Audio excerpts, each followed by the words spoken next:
از اولشم گفته بودم هر جا برم باز برمیگردم. کجا برم آخه منی که عشقو با تو تجربه کردم.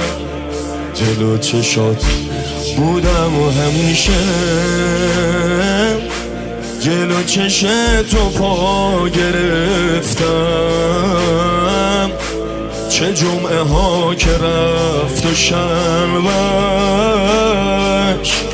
نبودی و عزا گرفتم. چه جمعه ها که رفت و شنبهش نبودی و عزا گرفتم.